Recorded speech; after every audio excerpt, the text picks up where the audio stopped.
Hello everyone, जय श्री कृष्णा। कैसे हैं आप सब? आई होप कि आप सब अच्छे होंगे। तो ये मेरा मॉर्निंग का ब्लॉग है, कल मॉर्निंग का। तो रात को मेरे हस्बैंड चले गए थे अपने काम से कहीं बाहर, 2 दिन के लिए गए हैं।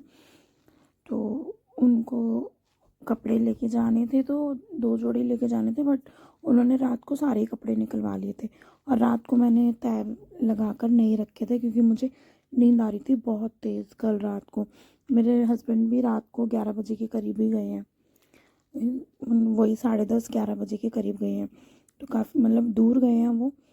तो रात को ही वो उनको रहता है कि रात को ही गाड़ी चला लो, क्योंकि जाम वगैरह कहीं मिलता नहीं है। तो उनको ये रहता है कि भाई जल्दी से हम पहुंच जाएंगे, जाम में नहीं फंसेंगे।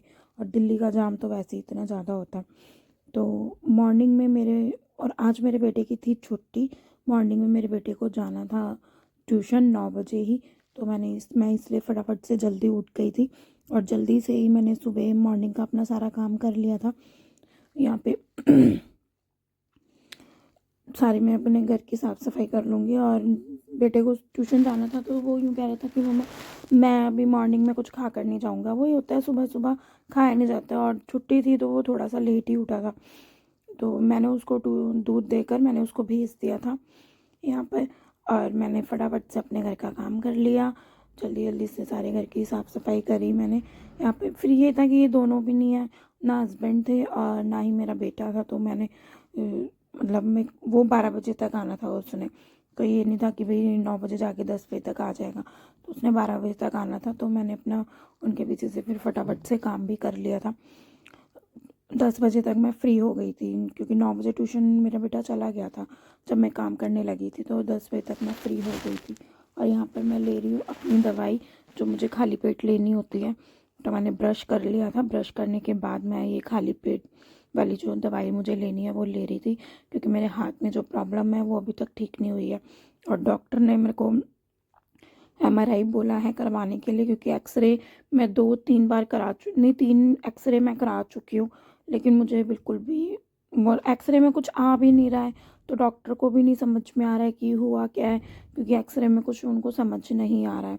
जो वो दवाइयाँ देते हैं, दवाइयाँ खाती हूँ तो ठीक रहता है जब तक मैं दवाइयाँ खाती हूँ। अगर एक दिन भी मैंने स्किप कर दी दवाई, तो उसी दिन मेरे को दर्द भी शुरू हो जाता है।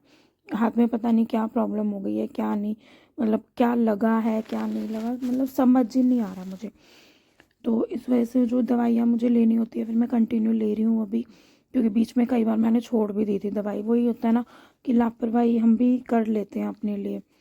तो बस अब मेरे को लापरवाही नहीं करनी अपने लिए, क्योंकि एक तो ठंड आ गई है, उस वजह से थोड़ी सी प्रॉब्लम मुझे ज़्यादा हो रही है। तो यहाँ पे मैंने सारे में झाड़ू वगैरह लगा दी थी। और मैं रख रही हूँ आलू उबलने के लिए, क्योंकि मैं नाश्ते में आलू के पराठे बनाऊँगी। जब बेटा आ जाएगा तभी बनाऊँगी पराठे, क्योंकि हस्बैंड भी नहीं है। और फिर मैं भी यही सोच, अकेले के लिए तो खैर क्या बनाऊँगी। तो मेरा बेटा आएगा मैं तभी बनाऊँगी। लेकिन आलू अभी मैं उबाल के रख रही हूँ ताकि ठंडे हो जाएंगे।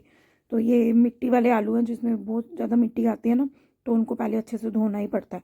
तो मैंने उनको भी अच्छे से पहले धो लिया था। धोने के बाद ही मैंने ये उबलने के लिए चढ़ाया था। और मैं इनको आरओ के पानी में ही उबलने के लिए, मतलब मैं खाना कुछ भी बनाती हूँ तो मैं आरओ के पानी में बनाती हूँ। वो इस वजह से क्योंकि हमारे यहाँ समर सीवर का पानी आता है। तो समर सीवर के पानी में जायज़ सी बात है कि खाना नहीं बना सकते हैं। तो मैं इसीलिए आरओ के पानी से ही मैं खाना बनाती हूँ। यहाँ पे मैं पोछा लगा लूँगी। पोछे के लिए भी इसलिए मैं ये मॉप लेके आई थी, न्यू लेके आई हूँ। मैं ये अभी 3-4 दिन पहले ही लेके आई हूँ, क्योंकि डॉक्टर ने मेरे को बिल्कुल ही मना किया कि आटा नहीं गूँथना, और कुछ कोई भी चीज़ निचोड़नी नहीं है, पोछा नहीं लगाना है, कोई हैवी चीज़ नहीं उठानी है हाथ से। तो अब आटा तो ये है कि मैं उल्टे हाथ से गूँथ लेती हूँ तो हो जाता है, बट पोछा तो मुझे दोनों हाथ से ही निचोड़ना पड़ेगा। इस वजह से फिर हस्बैंड ये लेके आ गए थे मेरे, 3-4 दिन पहले ही लेके आए थे। और यहाँ पे मैं गर्म पानी के लिए रॉड लगा रही हूँ, क्योंकि गीज़र मैं इसलिए नहीं लगा रही क्योंकि हम 2-3 साल ना लगातार गीज़र लेके आए थे।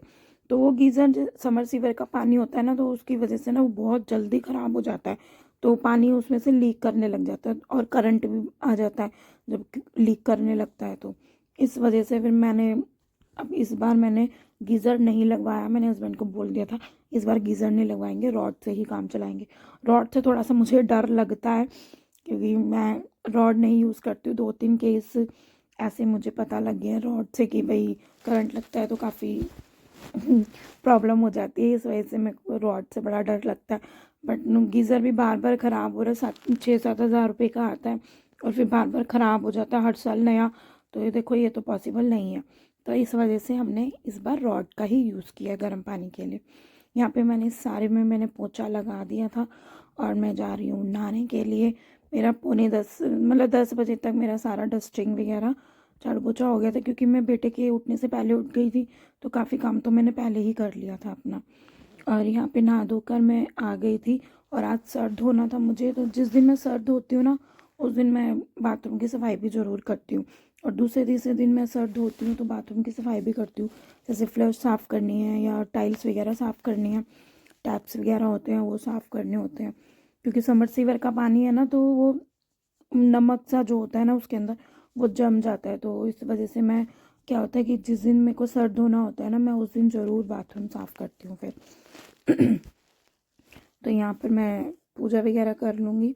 यहाँ पे पूजा कर ली है मैंने, नहा धो के मैं आ गई थी, सर भी मैंने धो लिया था। जिस दिन मैं फ्लश धोती हूँ उस दिन तो मैं वैसे भी सर ज़रूर धोती हूँ क्योंकि फ्लश धोने के बाद तो यार सर ज़रूर धोना चाहिए।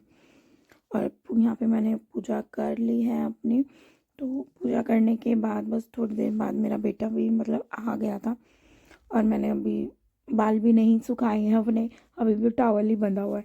मुझे ठंड में बहुत आलस आता है कि बाल को खोलूँगी तो ठंड ठंड लगेगी, इस वजह से अभी खोला नहीं था मैंने। और यहाँ पे मैंने आलू चेक करे थे कि ढंग से उबल गए हैं या नहीं, और आलू मैंने निकाल लिए हैं कुकर में से, वो ठंडे भी हो गए हैं क्योंकि काफ़ी देर हो गई थी, तो आलू भी ठंडे हो गए हैं मेरे। आलू को छील के मैं यहाँ पे अब बनाऊँगी आलू के पराठे।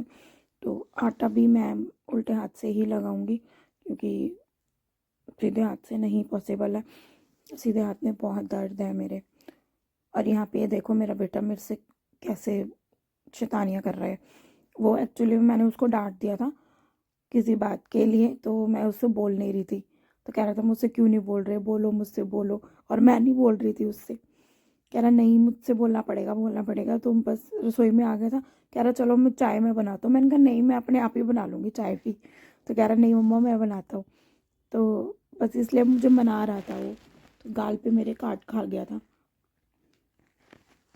बस ऐसे ही वो होता है ना, माँ बेटे की थोड़ी नोक झोंक हो जाती है। यहाँ मैं नाश्ता तैयार कर लूँगी। और मेरे बेटे ने चाय चढ़ा ली है, उसको चाय बहुत पसंद है। दूध आप भले ही मत दो उसको पीने के लिए, लेकिन चाय तो उसको जितनी पी सकता है वो उतनी ही पीता है। चाय फिर मैं दे भी देती हूँ, ठंडा तो मैं इसको बना के दे देती हूँ। अब मैंने यहाँ पे नाश्ता तैयार कर लिया है। फर्स्ट पराठा मैंने अपने ठाकुर जी और राधा रानी के लिए भोग के लिए तैयार किया और मेरे बेटे ने उनको भोग भी लगा दिया था। तो यहाँ पे नाश्ता हम कर लेंगे। तो चलिए गाइस मिलते हैं नेक्स्ट ब्लॉग में, तब तक के लिए बाय बाय। और जिसको मेरा ब्लॉग पसंद आया हो प्लीज़ लाइक शेयर सब्सक्राइब ज़रूर कीजिएगा, थोड़ा सा सपोर्ट कीजिएगा गाइस।